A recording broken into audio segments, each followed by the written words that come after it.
The Ashen Path in Egyptian temple schools. In the desert temples of ancient Egypt, knowledge was never given cheaply. It was earned through ordeal, through long silence, through a confrontation with mortality itself.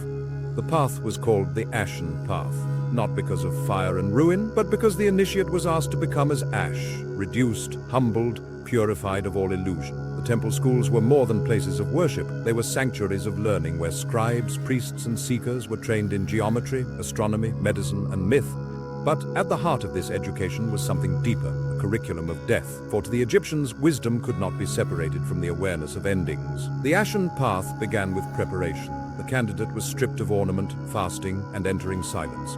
They were led down into subterranean chambers, tombs carved not for the dead but for the living who sought to learn. Here, walls were painted with the Book of the Dead, not as a funeral decoration, but as a textbook of the soul's journey. Each spell, each vignette was a mirror. This you will face. This you must know how to pass. The initiate lay in the sarcophagus, not to die, but to taste death's enclosure. In the darkness, heartbeat and breath became the only companions. The senses withdrew, the outer self dissolved. In that crucible, the first ash fell upon the spirit. The lesson was stark.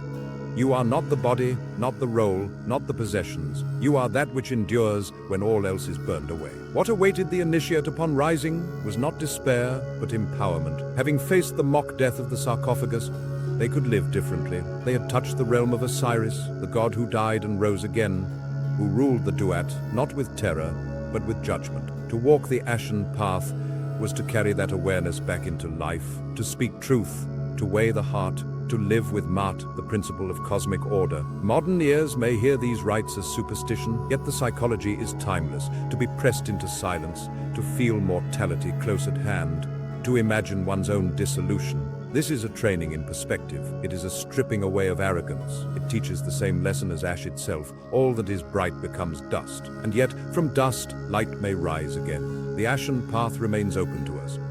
It need not be a tomb beneath a temple. It can be a moment of meditation at dawn, a walk through a cemetery, the courage to sit with grief rather than deny it. Each practice that reminds us of impermanence is a continuation of that ancient schooling. The Egyptians knew that to live without memory of death is to live falsely, but to walk the Ashen Path is to live with clarity, to carry into every hour the knowledge that the horizon of life is also the horizon of eternity.